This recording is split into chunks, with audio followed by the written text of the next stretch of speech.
Okay, good afternoon. Today we're going to be looking at an Epiphone version of the Tobias bass. This is a fairly recent production. It plays great. I was able to set it up a while ago, get the neck straightened, get the action adjusted. It feels great. This is a really easy guitar to play. But there seems to be some kind of weird issue with the electronicals. This is one of the newer Epiphone models here. Yeah, Toby by Tobias. Yeah, this is, as you know, the Tobias name and brand was purchased by Gibson. Initially made in the Epiphone factory. I have one of those. Then made in Arkansas. I have one of those. And then back to wherever Epiphones are being produced, in this case Indonesia. I have one from Korea, South Korea, probably a Samick. Anyway, so let's just examine what our problem is with our electronics and then we'll go from there. So let's compare it to something else. Okay, so this is my T40 bass. It's got some fairly hot pickups in it, but it's passive. And I have it plugged into the PV Basic 40 amp, which is a great little test amp, simple solid state.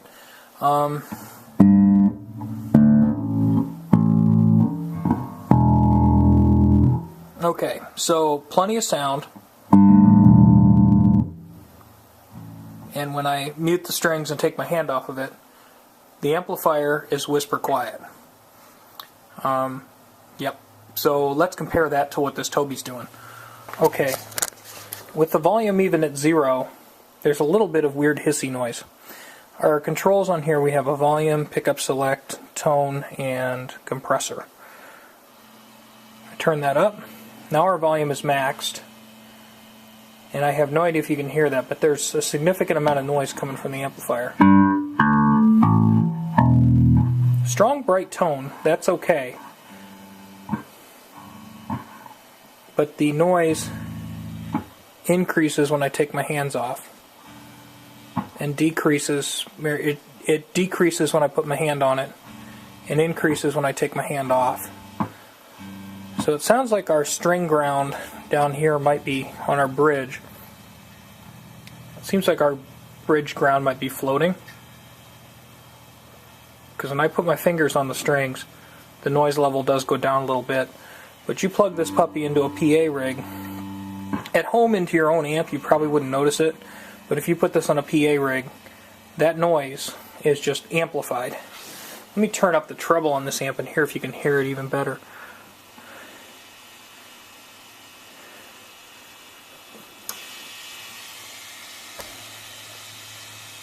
There we go. So by pulling the bright switch on the amp and turning the treble up, you can hear it. So it's kind of a high-pitched, annoying sound. So we're going to go in here and see if we can find what is causing that and make it quiet. Okay, so let's go find some electronicals. 3 screws and we'll be in. This being an active bass, I would have figured out it would, or I would have thought it would have had way more output than the PV, which is passive. That PV is fairly loud for a passive, but yeah. Okay, so there's that. Now, I already have a little bit of an inkling. If this is a shield, then did they paint the rest of the shield black? Or is there shield under here? I would expect to have some kind of metallic shield in this area, but I don't see it. Obviously we have the foil here. This should be our ground wire from the, let's see if we can just analyze. And by the way, who thought this was a good idea to put all these wires on top of where the battery goes? That's a whole nother beef. So we have pickup A and pickup B, which, so A would be neck and B would be bridge. B for bridge, sounds good to me. And those two go respectively to this middle pickup blend circuit. Okay, so that's where you can blend one to the other. And each one apparently has two lead wires. Two? Okay, and this is a double pot. Alright. That's fine.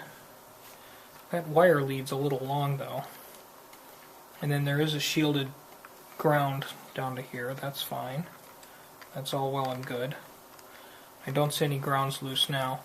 This wire going to the ground on this pot is the bridge grounding wire. And then we have our lines coming off the battery. And one is not here. This is broken off. Okay. That would probably explain why this sounds anemic. But why does the other circuit work? Or did this just magically break off when I was looking in here? That's kind of a cheapy battery switch. But was this off when I opened it? Or when I pulled on wires, did it pop off? I don't know, but to have this intertwined with all this pickup wire is poo. So I think that's the first thing we're going to address. Okay, so while we figure out this battery situation, this ground lead here goes to the switch over here on the grounding on the jack, so we will just desolder that. If I melt here. Come on, play ball with me. There we go. So we got that removed. Now I can just untangle this. This whole tangly thing is what drives me crazy over everything else. I can understand wanting to leave pickup lead for the next guy, so if he's got to trim the pickup lead, but, you know, that much? Come on, buddy. And the routing here, they couldn't have, like, routed these and zip-tied them off to the side. I mean, I've seen fenders that were excessive in their lead length that they left on the pickups, but at least they zip-tied them out of the way. In fact, what was it? We worked on a fender base. I don't think that was on film, though. So anyway, I got to get that compressor circuit out of here so I can look at where that battery goes. So it's like that's an amp and compressor circuit. I see no set screw, so this knob should just pull off. There it does.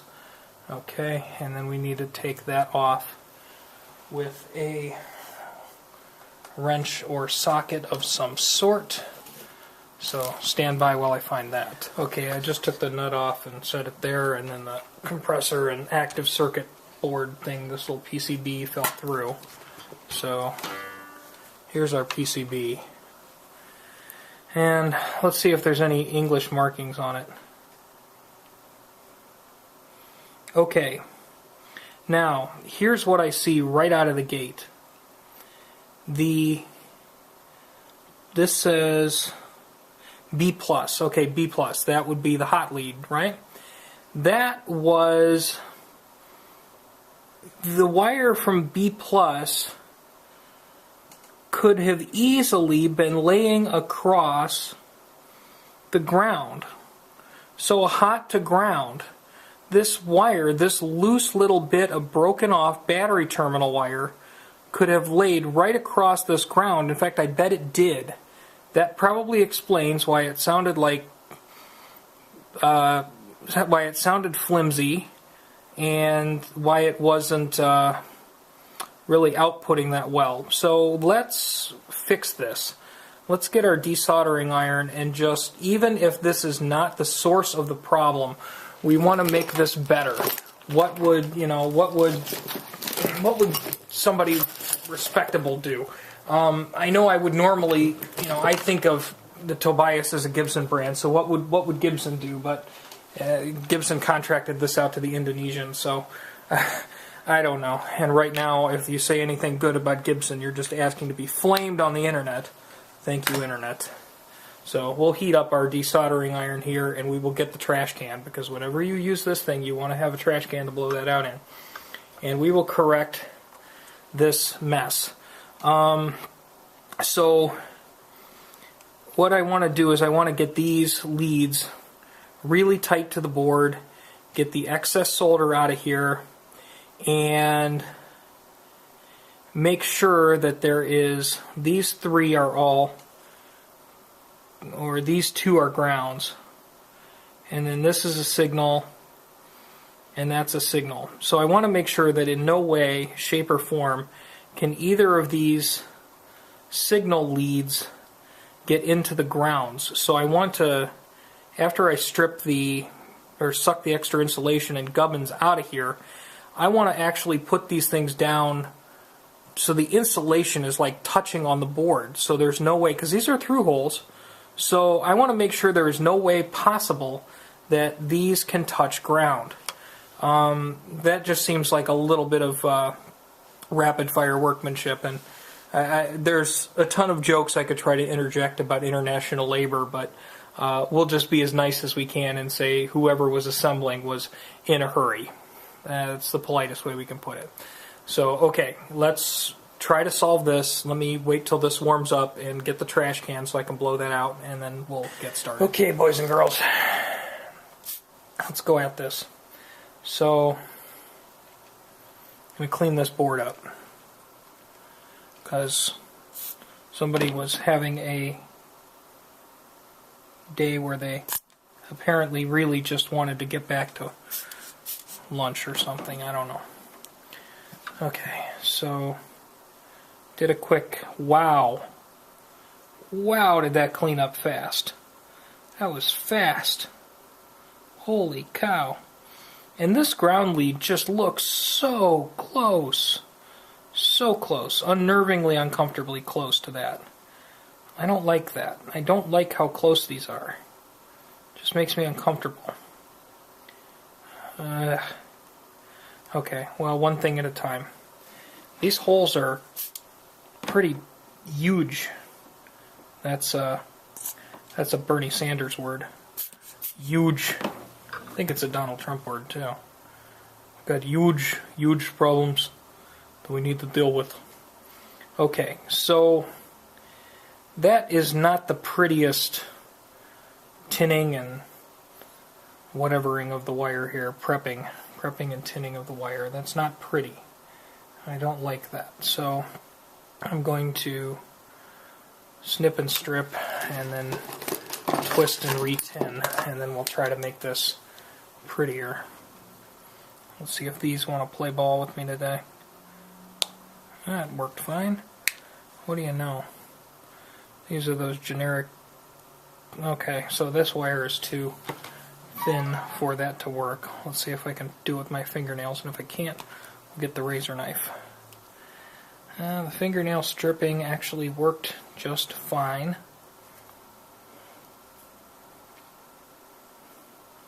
Let's try to give that a little twist.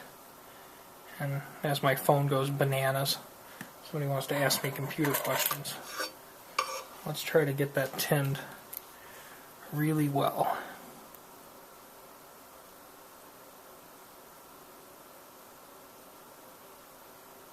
Okay, that's tinned well, I think. So, put that back through this hole that it came out of. And we're going to try to get the insulation all the way down to the surface of the board, so it can't ground out anywhere. Try to maybe bend that lead a little bit, something to make that want to stay down there. And this hole is so big on this board that it just wants to pop back out. I think they should have thought about using heavier gauge wire here. Oh, Indonesia, wherefore art thou? See, I can pull that thing all the way through with the insulation on it. Okay. So Mr. Jones, or whoever was working there, I'm sure his name wasn't Mr. Jones, but Mr. Jones at the factory must have had a rough go. Let's just give that a quick touch. Hey, look at that. The solder on our lead and everything just, that's shored up just fine. If your part's tinned good and your lead's tinned good, sometimes you can get away with just a touch. So that is, although it's a little bit of a gray joint, it's not quite as shiny as they want it to, so soldering enthusiasts would be like, that joint's a little cold, isn't it?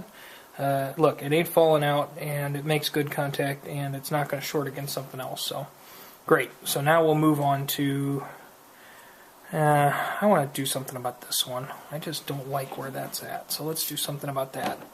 And then we'll go back to the battery. Okay.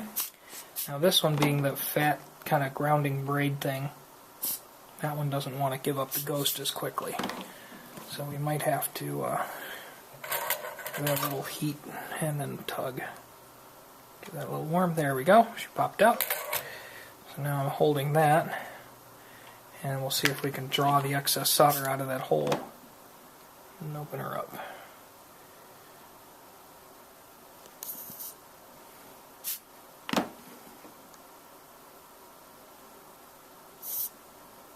And the answer is no. It doesn't mean that it's going to be a permanent no, but it means it doesn't want to play ball with me at this second.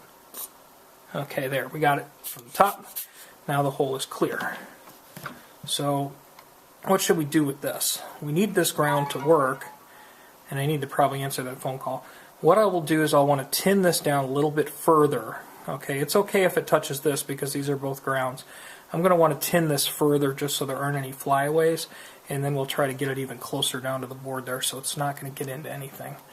Let me deal with these phone things. Okay, this is a standard day of tech support, and I get business people that call me on the weekend. Happy Sunday, by the way. And they want to tell me that their Wi-Fi isn't working, and I tell them they need to turn off their router and turn it back on again. That's pretty much the life of a computer technician. Did you try turning it off and back on again? Yeah, I did that 9 times. We'll do it again. Oh, it worked this time. Okay, well, let me deal with this junk and then we'll solve it. Okay, so my craptastic phone decided to reboot itself while I was trying to text people. That's the joys of having a craptastic phone. And it is a craptastic phone, let me tell you. But it works.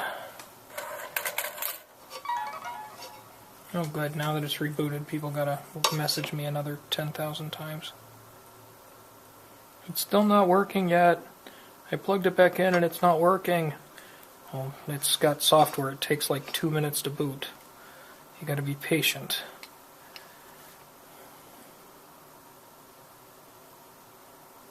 I'm sorry, I'm venting my computer frustrations while trying to fix something on the workbench here. Electronicals.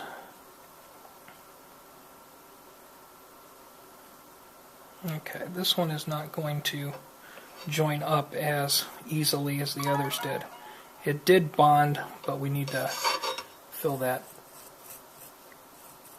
hole with a little bit of solder. So, got to figure a way that that's going to balance there for a second.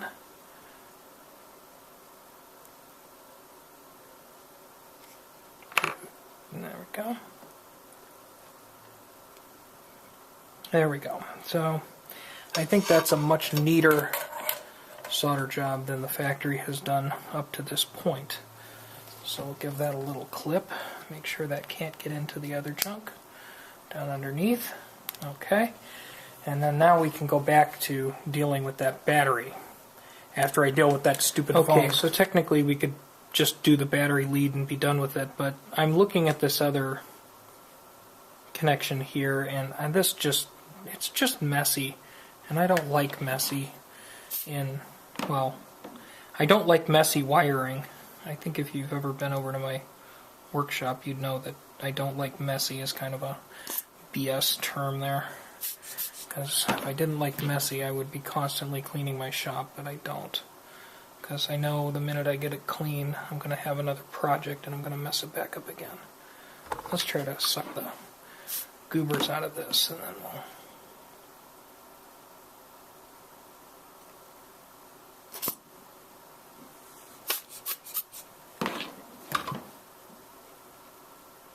Okay, so this one is like 90% of the way out of the hole.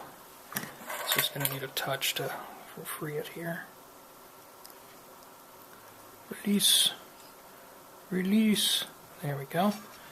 And again, this much white wire lead when the ground is right next to it.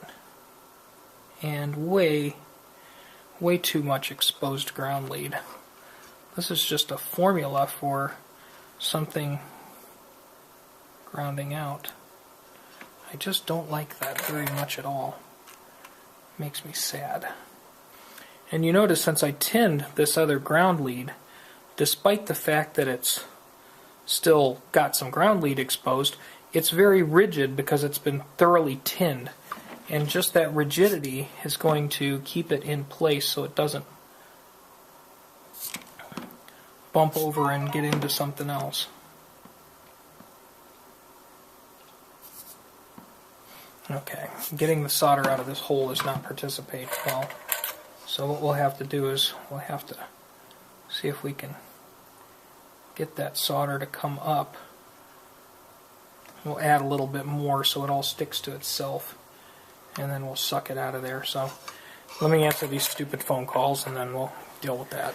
Alright, so by adding a little bit of solder to that, I was able to draw all of the solder out. Solder likes to stick to itself, so if you can't get a good vacuum seal with your desoldering iron, just add a little bit more and sometimes you can get it. See, this is just not thoroughly tinned. If they would tin that more thoroughly, then we wouldn't have this weird issue. So let's just tin that more thoroughly.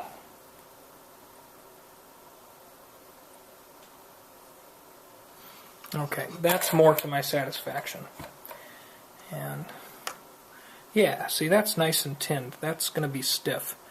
And then let's shorten this up a bit, because this is just not clean. Stop messaging me! Back in a minute. Okay, so that should keep the phone quiet for about 9 more seconds, and then it's going to go off again. This is literally a discussion about, did you restart the thing I told you to restart? And the answer is no, because users like to pretend they have no idea what you're talking about. You can tell them the brand name and the color and where the switch is, and then they'll tell you it doesn't exist, and then they pay you really big money to come out and turn it off and back on again, because it is not cheap to get me to come to a place to turn your thing off and back on again like I told you to do on the phone. Okay, so all right. Pardon me, this video sucks because customer, who I will leave nameless, won't leave me alone. We're going to try this now. So the ground wire goes to the middle pocket because that's a ground, and technically it can bleed into the other one. It's not going to hurt. And then this is the signal that goes out on the end. So let's deal with this one out on the end first.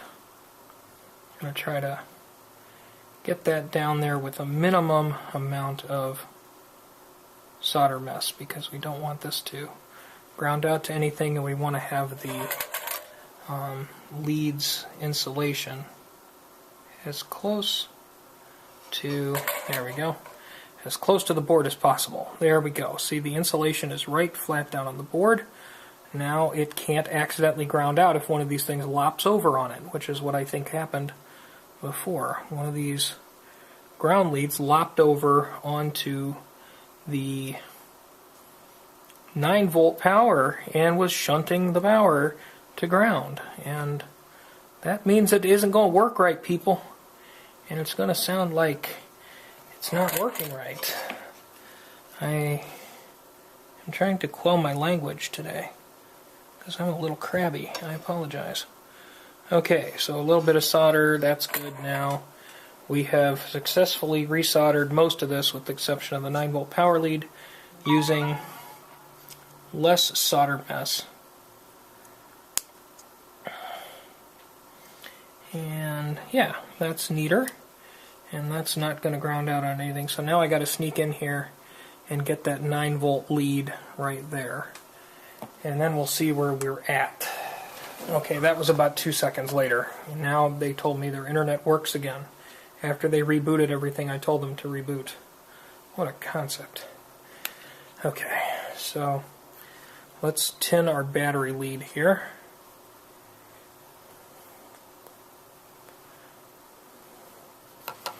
And actually, I don't want to be too mean to Epiphone for this one. I had an Ibanez, what is it? Was a sound gear by Ibanez or something, some generic plywood base, and I mean, at least this one's wood.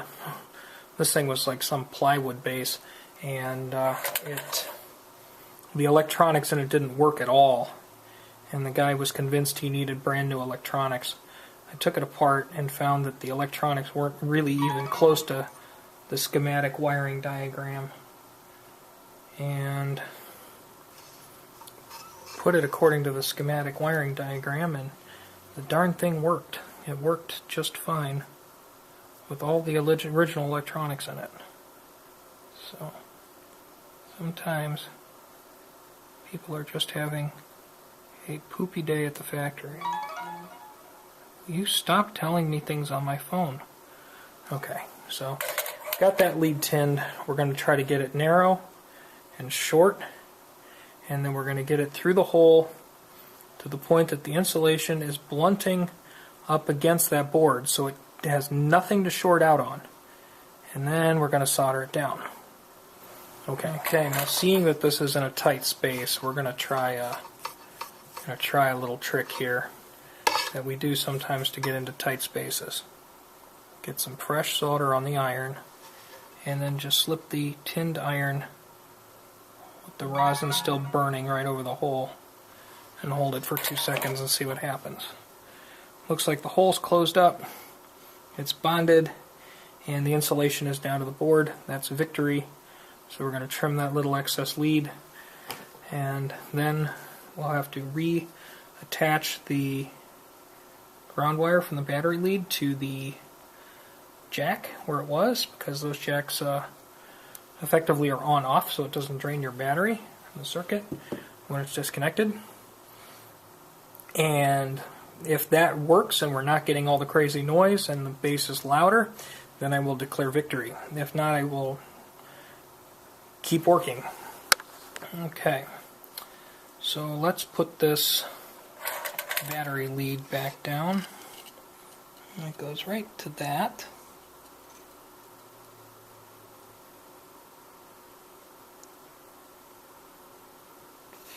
Come on, solidify. There we go. Okay, so I think we're back together. Now we'll just need to do another noise test, and then noise and output test, and we'll try to do that sloppily here on the bench, and then we'll see where we're at. Okay, boys and girls, well, one problem is kinda solved. Kinda. But we have other problems, okay? So this line is the output. That seems okay. We got a lot of noise. You can probably hear that one. That's noise. Is loud, loud, loud, loud noise. Loud noise. Really loud noise. So basically that bridge or the neck pickup is causing way more noise than the bridge, and the tone doesn't seem to do squat, and the volume is essentially a noise. So okay, so we got this circuit is like really sensitive. That thing is really sensitive, and she's picking up a ton of noise. Now that noise could very well just be from our environment here. See, yeah, as soon as I pull this thing back down in the guitar body where it's in a shielded environment, it shuts up. Because it's still on. There's still some noise.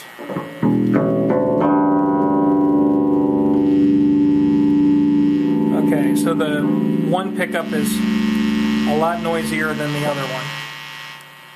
So now we get to deal with that. Okay, so we've got our mad noise increase here. And it seems to be following. We'll go all the way to the bridge pickup here. And the bridge pickup is on and the neck pickup is off. And we switch it around and put the neck pickup on, turn the bridge pickup off. That's where we get the lion's share of our buzzy noise. So yeah, we got to deal with that. So this is the bridge pickup. Let's see what the world is going on here. Okay, against a billion distractions and a crap ton of noise, we've more or less learned, discovered, figured out, whatever, that compressor circuit has no effect on it. The volume here is very clearly amplifying noise. If I take this is out of the pickups, and it goes from the pickups to the tone knob, and then from the tone knob to the volume knob, and from the volume knob to the circuit over here. If I put that to earth, even if I turn that up 100%, the noise isn't really coming from the circuit. That's just amplifying the sound out of this. So that's that. So these pickups are picking up a truckload of noise, or somewhere in this pot it's picking up a truckload of noise. So that's where we're at. Okay, kids, so I was getting a ton of noise, and I did finally find the source of the noise, and when I tell you, you're going to say, oh my gosh, you're a dimwit.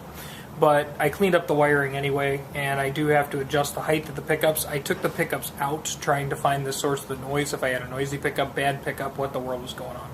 So our volume is at 0, our tone is in the middle, our pickup blend is in the middle, so that should be both pickups on, and our compressor circuit is whatever, that's at half, who cares.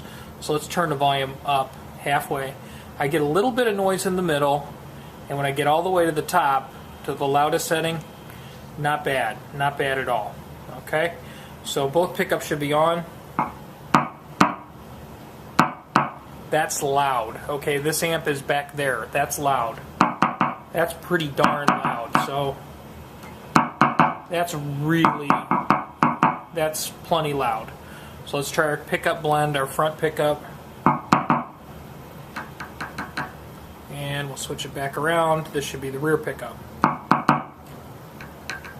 So that's good. Check the tone switch.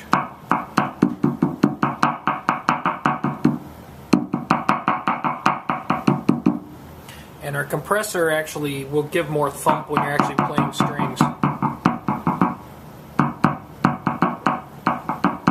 So this is almost like a thunder bass thing. This is pretty cool. Okay, so what was the massive source of noise? And, well, let me show you the handiwork here. I'm a little proud of this. I think that cavity looks a lot neater now than it did when it came from the factory. Okay, I cleaned up, I shortened the pickup leads, and just organized it a little bit better. It isn't perfect, but now you can at least get to the battery. It's not buried under a bunch of flying wires. Yeah, I'm happy. I can turn this volume on this thing all the way up and it's not noisy. So I got to put the strings back on it and put the back on and that kind of stuff. But we're fixed. So essentially our core problem was the battery getting grounded out, and it was weakening the output signal. That was the big part. The big giant source of noise that was driving me bananas, you probably heard it earlier, and it's why I ended up kind of shutting the video off and dinking around for a long time. It's my soldering station, my variable temperature soldering station. Let's turn that on. There we go. Can you even hear that? I can hear that from all this away. That is the sound of the soldering station. These pickups are sensitive enough that they hear it.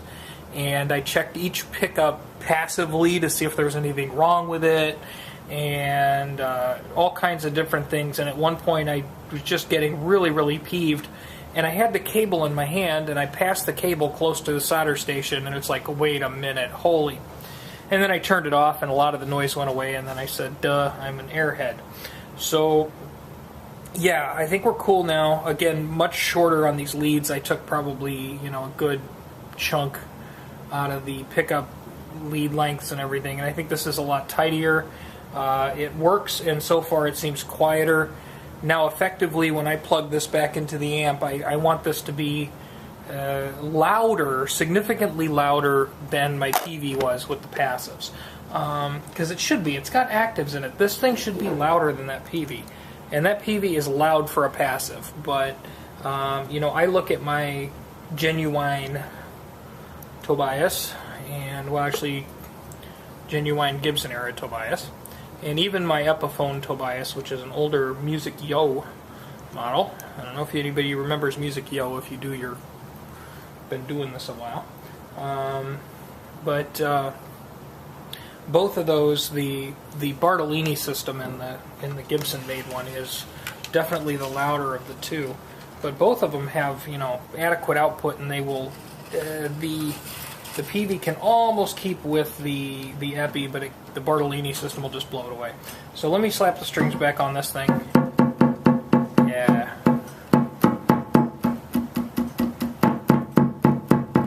So she's working. Okay, so she's working. Let's put this back together and do a sound check. So here's our final showdown. Here's our PV. I've got the... I bumped up the gain on the amplifier.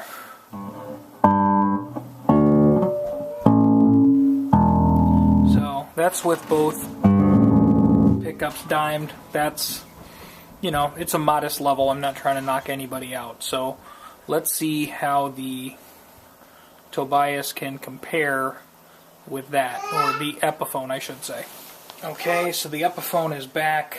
The compressor bass boost circuit is in at half. The treble boost circuit here, man, will that boost treble? Oh boy, will it ever. So I've got that at maybe 30%. Our pickup blend is in the middle, and the volume is at 0. When we start to bring the volume up, I get a little bit of a whoosh from the amplifier, but that actually, it's not super high noise, but when you make it all the way to the top, it's actually quieter. It's noisier in the middle. So let's see. We should have as much, or, you know, we should have plenty of gain out of this thing.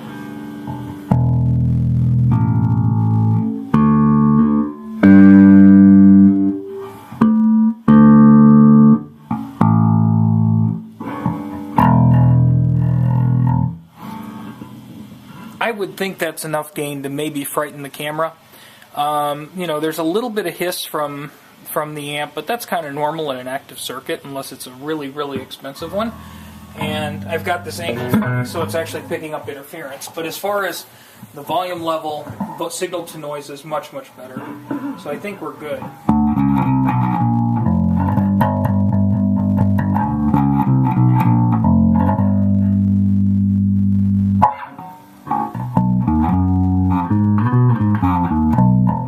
Okay, so we'll see how that goes, but I think it's definitely improved from where it was, and it didn't cost us anything but time, and that's a good thing. Actually, for what it is, these are very, very comfortable to play. They have the neck profile. It's a very nice neck profile. You know, I was able to adjust the action. The bridge on it's decent. The machine heads are decent. It's a very, very usable instrument. So for an economy model bass, it's actually okay. And it's actually made of wood, not plywood or Bondo. So, yay. Mission accomplished. Have a great day.